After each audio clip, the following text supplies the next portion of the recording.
Hello and welcome to the Evercade Retreat. Gene Joke here, and today I'm doing a review of the Taito Super Pocket, and I'll be giving a sort of a preview or sharing some thoughts on the upcoming Taito arcade collections. Unlike my other reviews, I have not finished every game on this collection. I'll save that for the cart reviews when they come out. Although some games I have finished, and I will go more in depth into those I suppose. But let's begin at the beginning and start with the hardware itself. There's probably nothing new here that hasn't been said several times before about the Super Pockets. They're small, compact, they have good quality screens and the sound quality is solid. The D-pad is just okay, it's fine for most of the games here, but it's not great for every game in the Evercade library. But the biggest weak point of the Super Pockets is the positioning of the shoulder buttons. To the extent that if a game uses the shoulder buttons extensively, I'm probably not going to play it on the Super Pocket. Fortunately, that's not a huge issue for me. The types of games I tend to play on the Super Pocket are like those included on this collection, so it works quite well.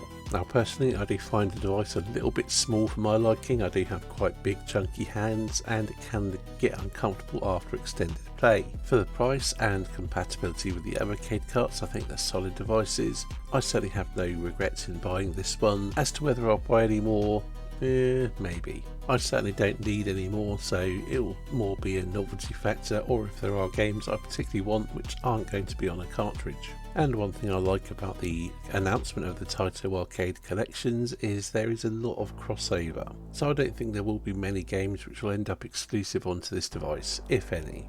So overall, I think the Super Pocket is a solid, well-made device, worth the money, but it isn't my preferred way of playing Evercade games. Well, as that's my thoughts on the actual Super Pocket hardware, I'll share some thoughts on the Taito Alpha as well, as there is a bit of crossover in terms of the games and with those of the Taito arcade collections. On a games front, it doesn't seem very essential, but I also think that's a good thing. It's not designed to promote FOMO. I think existing Evercade users will decide to buy it or not based on essentially whether they want the Taito games or whether they want an alpha as a whole, not because some game is locked to the hardware. But anyway, enough about hardware, let's get on to the games of the Taito Super Pocket. Starting out with Space Invaders. The arcade classic is here, and it's an arcade classic. Yeah, it looks very simple, the gameplay is very simple, but that simplicity means it still works. Honestly, there's really not much I can say about Space Invaders that hasn't been said a billion times before, but I like it and I'm glad it's included. Bubble Bubble. Now this is a game that I played a hell of a lot over the years. I first had it on the ZX Spectrum, I played it on most home micros at some point or another, and I mainly played it on the Sega Master System, which was a fantastic port. I'm pretty sure that theme music is ingrained in my soul at this point. It's a simple game where you control your dragons Bub and Bob, and you blow bubbles, capture any enemies in them, burst the bubbles to, well, kill the enemies and collect the fruits or whatever they drop, rinse and repeat through 100 or so levels. It's an essential Taito game, it had to be on here and I'm glad it is. Operation Wolf. Now this one's an odd inclusion. It is a classic Taito game, one I have fond memories of playing on the ZX Spectrum among other systems, but that means that I'm used to playing it with a crosshair, because in the arcade you had the mounted Uzi which you would effectively use as a light gun. Now my understanding is actually just a crosshair controlled with a joystick disguised as an Uzi, but it felt right there. Using a crosshair, well again, I've gotten used to it and that's how I've mainly played it. But between the not brilliant D-pad and the small size of the screen, I don't think it really works that well here on the Super Pocket. The game itself is a good gallery shooter, however this just isn't the best place for it. The New Zealand Story. It's another game I have fond memories of from playing on home micros, although in this case it was the Amiga. It's very cute and challenging platform fun. I've got a lot of nostalgia for it, but playing it on the Super Pocket I have found that, well, I don't find it as much fun as I used to. I don't recall it being this tricky, but maybe it's just I've gotten old and my reactions suck. Rastan.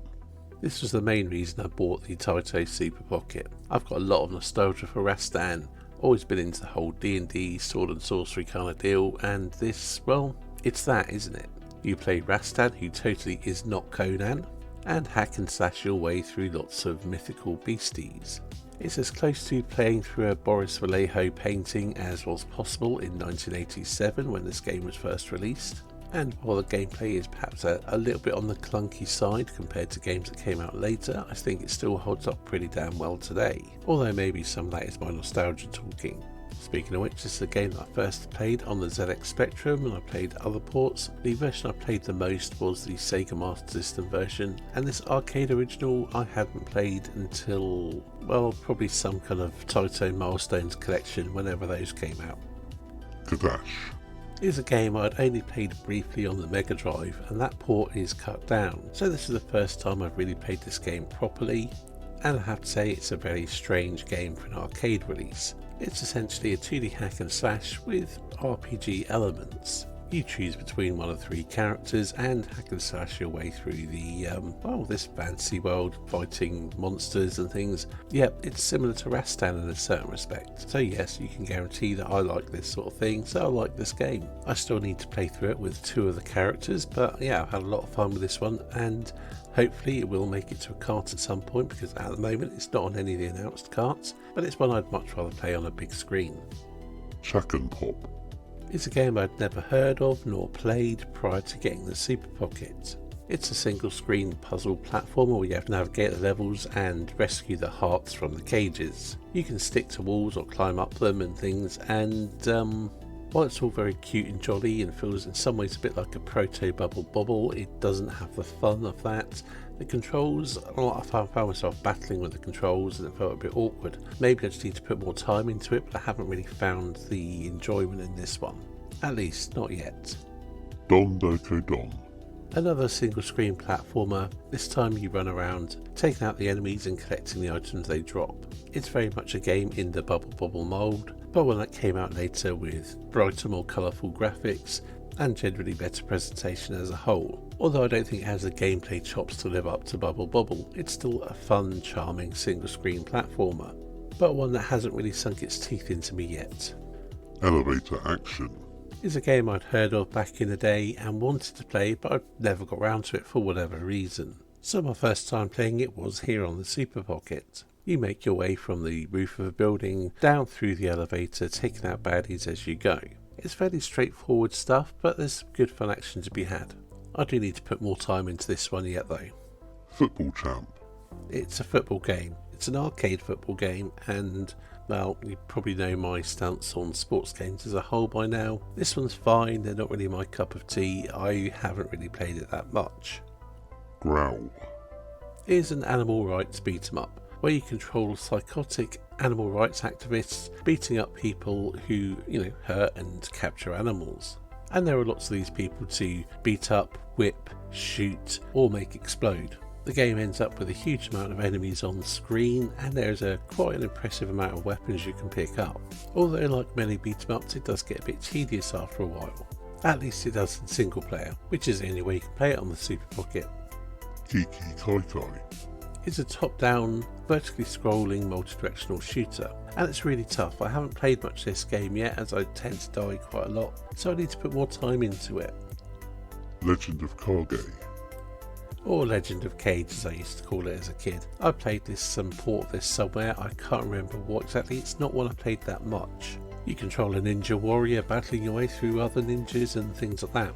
This is one I still need to put more time into. It seems quite fun. I've had a bit of a bash on it here and there, but I haven't made a concerted effort to finish the game or really make that much progress into it.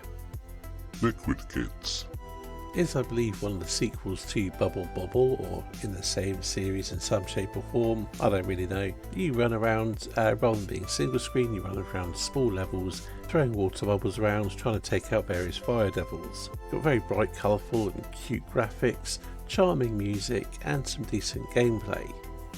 Space Invaders 91 Is the only non-arcade game here. This is a Mega Drive update of Space Invaders with suitably Mega Drive graphics and definitely very Mega Drive music. It's absolutely fine. It's the kind of update you'd have expected on the Sega Mega Drive back in the early 90s. Well, in 1991, going by the title anyway. The Fairyland Story Is another single screen platformer, elimination platformer if you will. Once again, it's very cute, charming music and graphics. This time around, you use your magic, turn your enemies into cakes for some reason. but they don't stay cakes for long. You have to squash them or push them on an edge or drop them onto other enemies. It's not a bad elimination platformer, but it's no Bubble Bobble. Vulfide Is essentially an enhanced version of Kicks, or Quicks, whatever you want to call it, but with a graphical overhaul, giving it a sci-fi look rather than being geometry based. But gameplay wise it is largely identical to Kicks, or Quicks, whatever. The downside to it here on the Super Pocket is that the game has a Taito aspect ratio, so whenever I play this on the Super Pocket, I stretch it to full screen, which I hate doing, but it's the only way to really play this game properly on the Super Pocket. Puzzle Bobble The inspiration behind Bubble Witch Saga, or something. I don't actually know what game came first to this style. This is the earliest one I know of, and I can't be bothered to look it up. Anyway, fire your bubbles to match the colours, match enough of that colour and they will pop and score you points, and you have to stop them from reaching down to the bottom of the screen and squishing your cannon or your little dragons or whatever. You know the deal. There's a reason this type of game has become popular. They are fun and addictive, and yeah, it works perfectly here on the Super Pocket. Not much else to say on the matter. Overall opinion.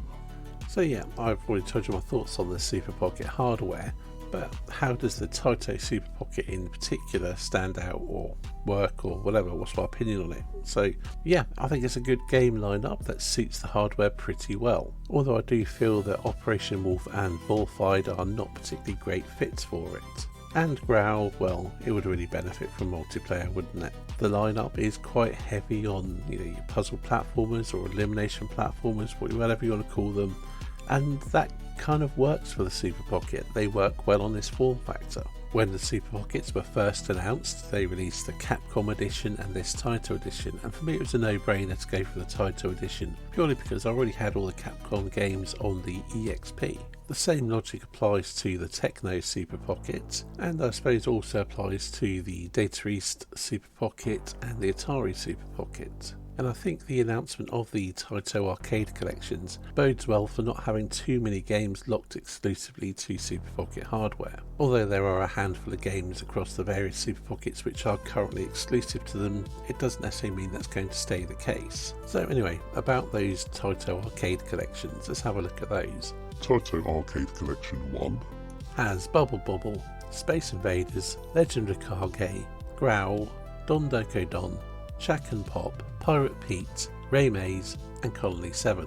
So that's 3 games that aren't included on the Taito Super Pocket. I've never played any of those, I don't know a huge amount about them.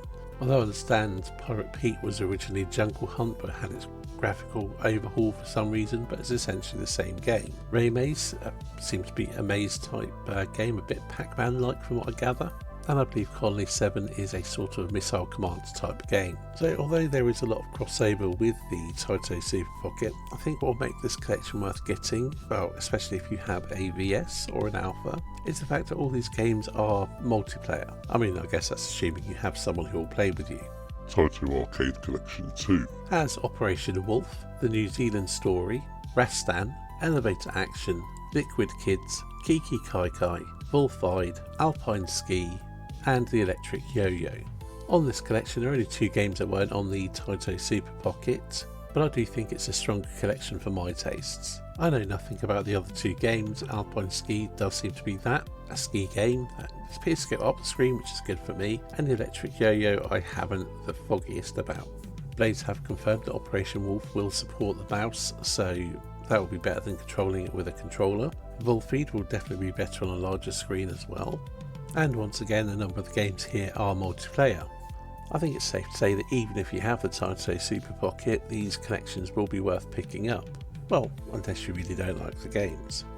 But I have to admit, having the Taito Super Pocket does make them a little bit less exciting for me. When I spoke about the Taito Alpha earlier on, I didn't go through the games list. That list is Bubble Bobble, Gadash, Elevator Action, The Fairyland Story, Growl, The Legend of Kage, New Zealand Story, Puzzle Bobble, Rastan and Space Invaders. So at present that does leave Space Invaders 91 and Football Champ as games that are exclusive to the Taito Super Pocket, and Gadash and The Fairyland Story are also exclusive to hardware, just 2 forms of it. Could those feature on future Taito arcade collections? Well, absolutely, there are masses of Taito games out there. Well, at least there's massive games that they released. Some we already have on the Evercade as they were developed by the likes of Toaplan or Technos. So there could be similar issues. They might be owned by other companies and not be available for licensing for whatever reason. But even so, there are sequels to Rastan, although the second one's rubbish, the third one I would love to see on a future collection. There are the various Darius games, the Chase HQ games, the Ninja Warriors, although I think that might be tied up with someone else now. But anyway, you get the drift. There are lots of potential games, so I think it's safe to say that there's a good chance there will be further Taito arcade collections, and I really hope that does happen at some point in the future. Anyway, that's it for this video. I hope you've enjoyed my look at Taito on the Evercade and Super Pocket, and I'll see you in the next video.